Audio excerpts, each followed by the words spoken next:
Você já parou para pensar que existem forças espirituais tão poderosas e perigosas que precisaram ser contidas pelo próprio Deus?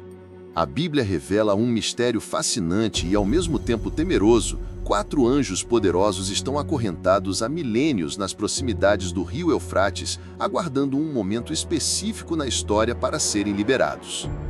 Esta não é uma narrativa de ficção ou uma lenda antiga, mas uma revelação direta das Escrituras que merece nossa atenção urgente.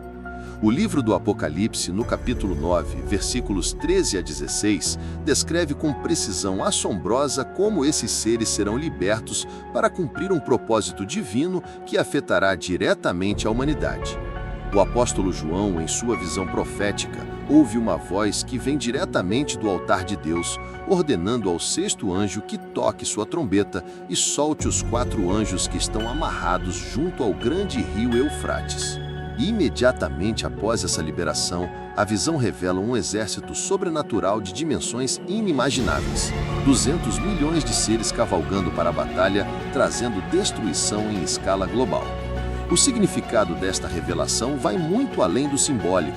Estamos diante de uma verdade espiritual que fala sobre o controle soberano de Deus sobre todas as coisas, inclusive sobre as forças do mal.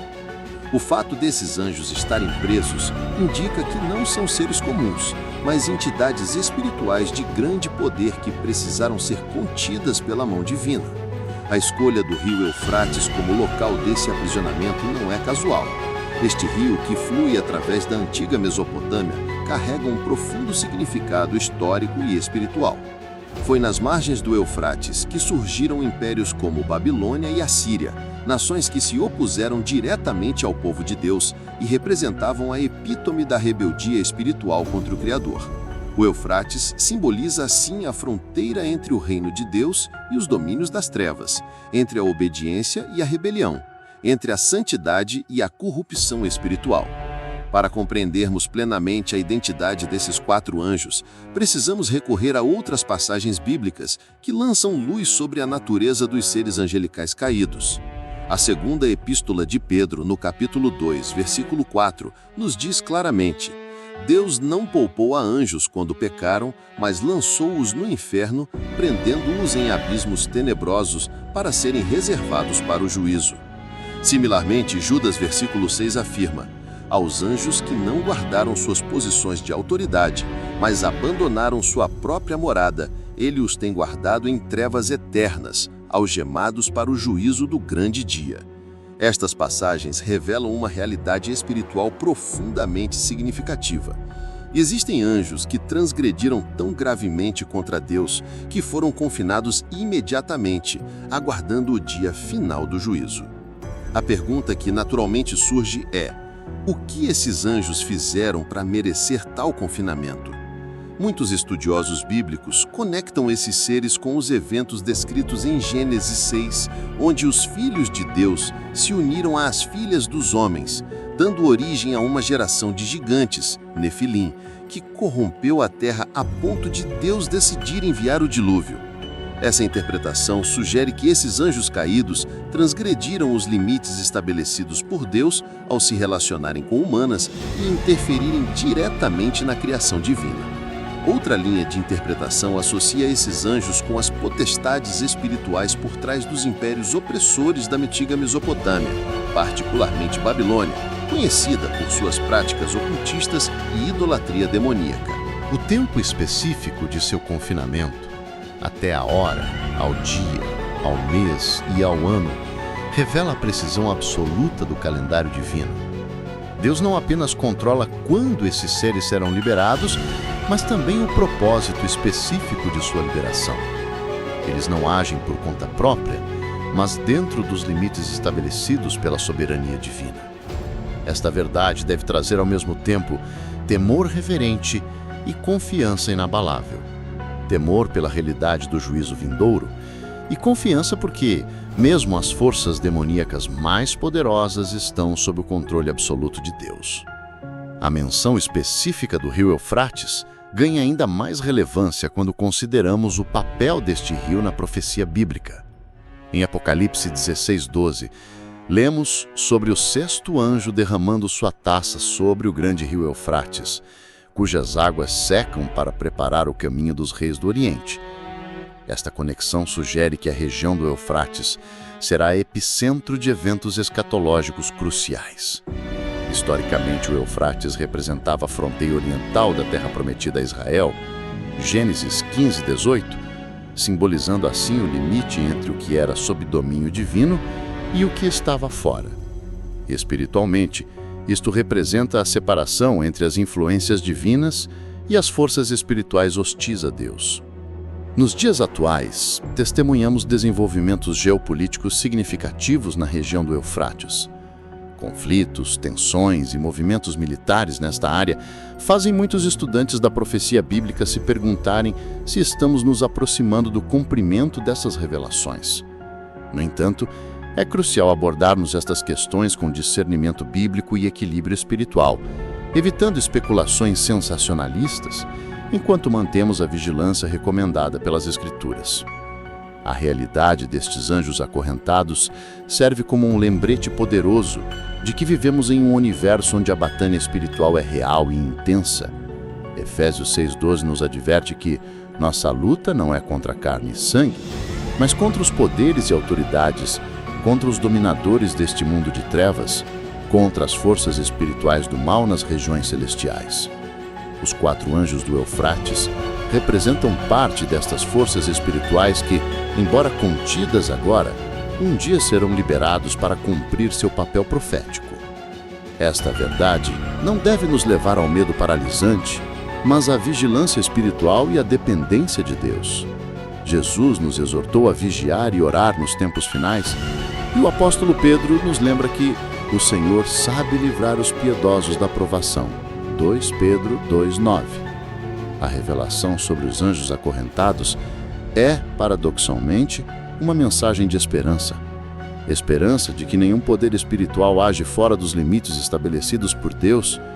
Esperança de que o plano divino se cumprirá com precisão absoluta.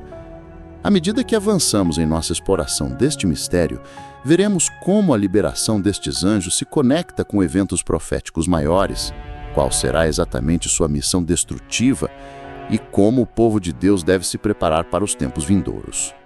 A jornada através destas verdades profundas não é para nos alarmar, mas para nos equipar com o entendimento e discernimento espiritual necessários para os dias em que vivemos.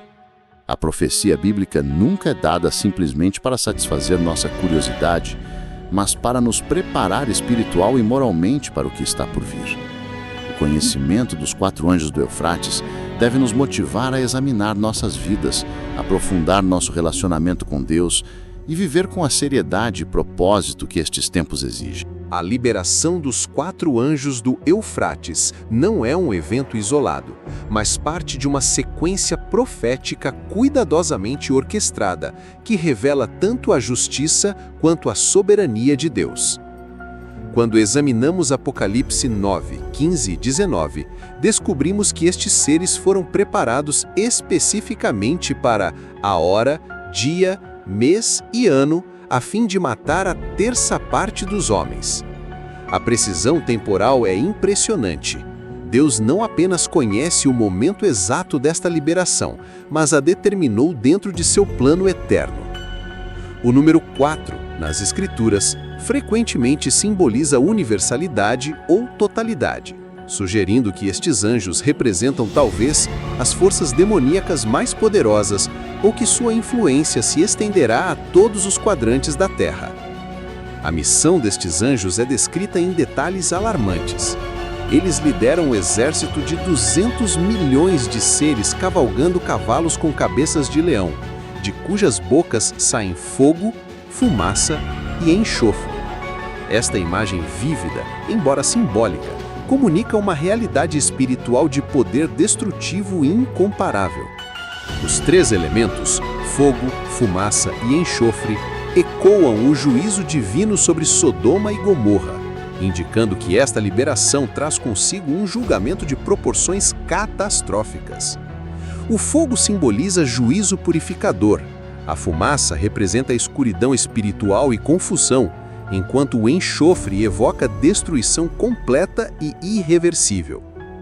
A proporção do juízo, 1/3 da humanidade, é particularmente significativa.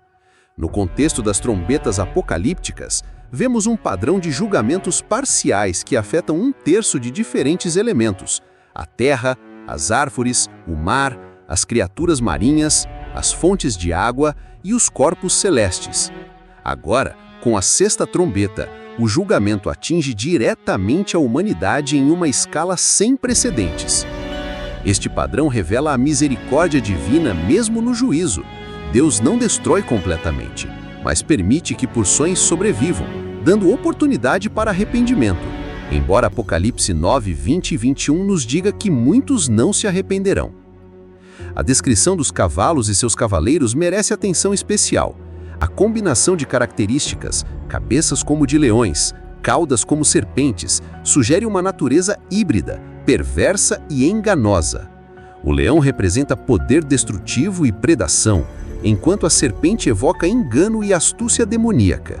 Isto indica que a missão destes seres envolve tanto destruição física quanto engano espiritual em massa. Suas caudas, que ferem as pessoas, mostram que seu dano não se limita ao ataque frontal, mas inclui armas traiçoeiras que atingem quando menos se espera. O contexto histórico-cultural desta passagem revela camadas adicionais de significado. No primeiro século, o rio Eufrates representava a fronteira oriental do Império Romano, além da qual estavam os temidos impérios partas, conhecidos por sua cavalaria numerosa e habilidosa. João, ao descrever uma cavalaria de 200 milhões, estava pintando um quadro do pior pesadelo militar imaginável para seus leitores contemporâneos. No entanto, a descrição transcende meras realidades militares, apontando para uma realidade espiritual muito mais assustadora. A conexão com outras passagens escatológicas é crucial para entendermos o quadro completo. Em Daniel 10, lemos sobre o príncipe da Pérsia e o príncipe da Grécia, entidades espirituais que se opunham ao anjo enviado a Daniel. Isto revela que nações e regiões têm potestades espirituais por trás delas, influenciando seu curso histórico.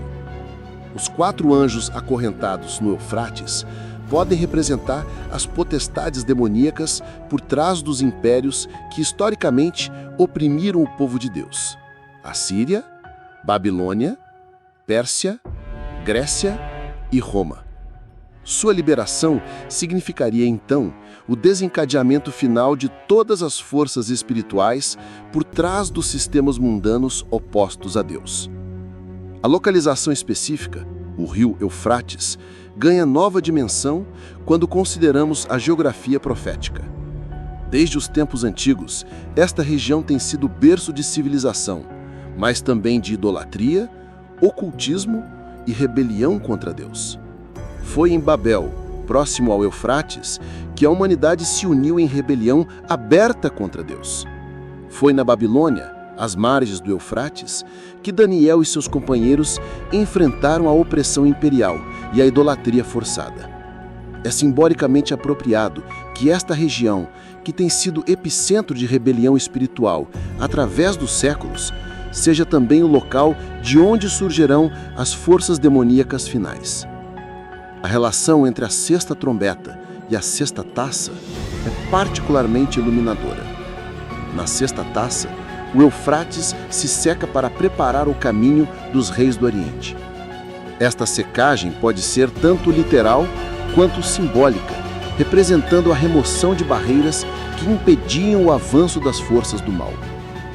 A conexão sugere que os eventos da sexta trombeta e a da sexta taça estão intimamente relacionados, possivelmente ocorrendo em proximidade temporal ou representando diferentes aspectos do mesmo período profético. A resposta humana a este juízo devastador é profundamente decepcionante. Os outros homens que não foram mortos por estes flagelos, nem mesmo assim se arrependeram das obras de suas mãos, deixando de adorar os demônios e os ídolos de ouro, de prata, de bronze, de pedra e de madeira, que não podem ver, nem ouvir, nem andar. e não se arrependeram de seus assassinatos, nem de suas feitiçarias, nem de sua imoralidade sexual, nem de seus roubos. Esta passagem revela a profundidade da depravação humana e a dureza do coração que persiste mesmo diante de julgamentos divinos incontestáveis. A menção específica de feitiçarias, farmakeia no grego, é particularmente relevante para os nossos dias. Essa palavra abrange não só magia e ocultismo, mas também o uso de drogas psicoativas para alterar a consciência e alcançar estados espirituais alterados.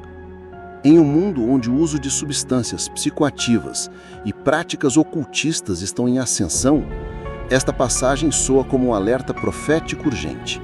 A missão destes anjos, portanto, serve a um duplo propósito no plano divino. Primeiro, executar juízo sobre uma humanidade rebelde. Segundo, revelar a verdadeira natureza do coração humano que, mesmo face a evidências overwhelming da realidade espiritual e do juízo divino, persiste em sua rebelião. Isto mostra que o juízo final não será arbitrário, mas confirmará escolhas que as pessoas já fizeram, a rejeição persistente de Deus e a entrega a práticas demoníacas. Para o povo de Deus, esta passagem serve como um alerta solene para vigilância espiritual e discernimento. Jesus advertiu que os últimos dias trariam engano tão grande que, se possível, enganaria até os eleitos. Mateus 24:24. A liberação de forças demoníacas tão poderosas exigirá uma fé sólida e um relacionamento íntimo com Deus para resistir ao engano e permanecer firme. A boa notícia é que, mesmo em meio a esta liberação demoníaca sem precedentes, o povo de Deus está sob sua proteção. Em Apocalipse 7, vemos os servos de Deus selados em suas testas antes da liberação dos juízos, indicando proteção divina, mesmo em meio à tribulação.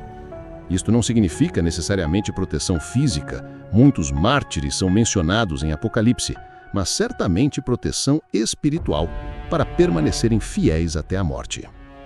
A compreensão destas realidades proféticas não deve nos levar ao medo, mas à preparação espiritual. Como escreveu o apóstolo Paulo, a noite está avançada e o dia vem chegando. Portanto, deixemos de lado as obras das trevas e revistamo-nos da armadura da luz. Romanos 13:12. O conhecimento da batalha espiritual vindoura nos motiva a viver com santidade, discernimento e dependência de Deus agora.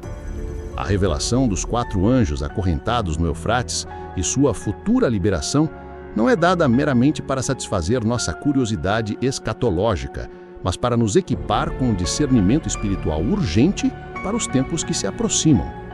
À medida que nos aprofundamos nas implicações práticas desta verdade profética, descobrimos que ela contém chamados específicos para preparação, vigilância e esperança ativa no triunfo final de Deus. A pergunta crucial que todo crente deve fazer é: como me preparar para tempos de intensa batalha espiritual?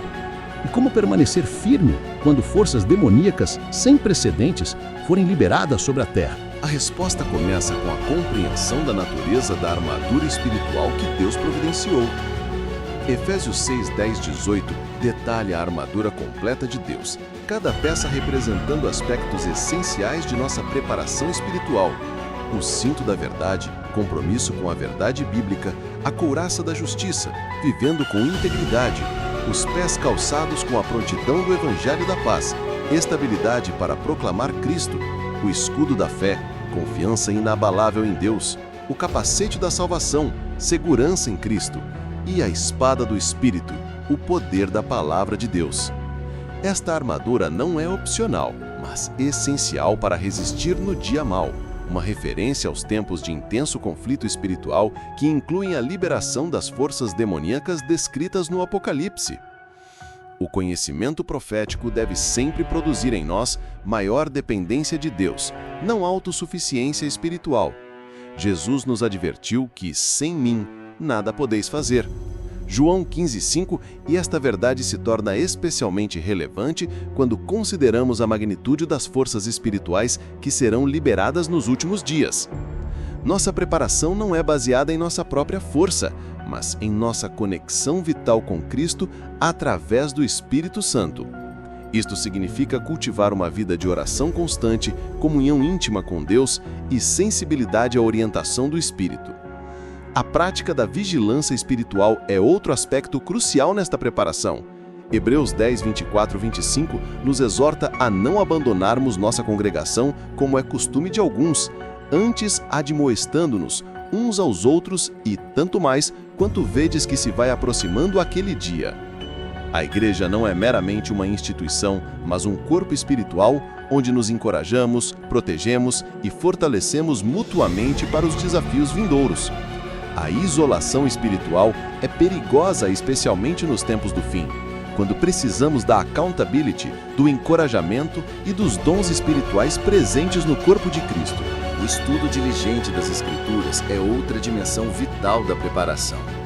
Paulo elogiou os bereanos por examinarem diariamente as Escrituras para ver se estas coisas eram assim. Num tempo de engano crescente, somente um conhecimento profundo e pessoal da Palavra de Deus pode nos ancorar na verdade. Isto vai além do conhecimento intelectual para uma aplicação prática que transforma nosso caráter e molda nosso discernimento. A esperança escatológica própria, a confiança no triunfo final de Cristo, é talvez o aspecto mais crucial de nossa preparação. O livro de Apocalipse, apesar de descrever juízos terríveis, culmina com a vitória completa de Cristo sobre todo o mal. Os capítulos finais descrevem a Nova Jerusalém, a ausência de morte e pranto e o reinado eterno de Deus com o seu povo. Esta esperança não é uma fuga da realidade, mas uma âncora que nos estabiliza em meio às tempestades dos últimos dias. Como escreveu Paulo, porque a nossa leve e momentânea tribulação produz para nós um peso eterno de glória muito excelente. A mensagem dos 4 anjos do Eufrates, dentro do contexto mais amplo da escatologia bíblica, revela padrões importantes do caráter de Deus. Primeiro, sua justiça. Deus não ignora o pecado, mas o trata com seriedade absoluta. Segundo, sua misericórdia. Mesmo no juízo, ele preserva um remanescente e adia o juízo final para dar oportunidade ao arrependimento. Terceiro, sua soberania. Nenhuma força espiritual, por mais poderosa que seja, age fora do controle e dos limites estabelecidos por Deus. Praticamente, esta compreensão deve nos motivar a, primeiro, examinar nossas vidas regularmente, arrependendo-nos de qualquer compromisso com o pecado ou práticas que possam abrir portas para influências demoníacas. Segundo, investir em discipulado profundo que prepare a próxima geração para permanecer firme na fé. Terceiro, desenvolver ministérios de libertação e cura que equipem a igreja para lidar com o aumento da opressão espiritual. Quarto, engajar-nos em intercessão estratégica por regiões e nações, especialmente aquelas sob forte influência espiritual. Quinto, proclamar o Evangelho com ousadia, sabendo que muitos serão salvos mesmo durante os tempos mais sombrios. A relação entre os juízos divinos e a evangelização é particularmente significativa. Apocalipse 7, 9 a 14 descreve uma multidão incontável de todos os povos e nações que virá da grande tribulação. Isto indica que mesmo durante a liberação das forças demoníacas, o Evangelho avançará poderosamente e multidões se voltarão para Cristo. Nossa tarefa não é esconder-nos com o medo, mas avançar com ousadia missionária, confiando na proteção e no poder de Deus. Finalmente, a mensagem dos 4 anjos do Eufrates nos lembra da urgência eterna de nossas escolhas. O tempo de graça está se esgotando e cada pessoa enfrentará a decisão fundamental de se aliar a Deus ou às forças das trevas. Como embaixadores de Cristo, somos chamados a proclamar com paixão e compaixão a mensagem da reconciliação, alertando sobre o juízo vindouro, mas também oferecendo a esperança gloriosa do Evangelho. Em conclusão, o mistério dos 4 anjos acorrentados no Eufrates, embora complexo e solene, é ultimamente uma demonstração da soberania absoluta de Deus sobre todas as forças espirituais. Sua liberação, embora trágica em suas consequências, servirá aos propósitos perfeitos de Deus e culminará na vitória final de Cristo. Nossa resposta deve ser de vigilância solene, mas confiante. preparação espiritual diligente e expectativa operosa pelo triunfo completo do reino de Deus. Como declarou Jesus, no mundo tereis aflições, mas tende bom ânimo, eu venci o mundo. Esta vitória é nossa herança e esperança. Não importa quão sombrios possam se tornar os dias. Se você está gostando de descobrir essas histórias não contadas da Bíblia, deixe seu like e se inscreva no canal Deus Cobrindo. Ative o sininho para não perder nenhum conteúdo que vai mexer com sua visão sobre as Escrituras.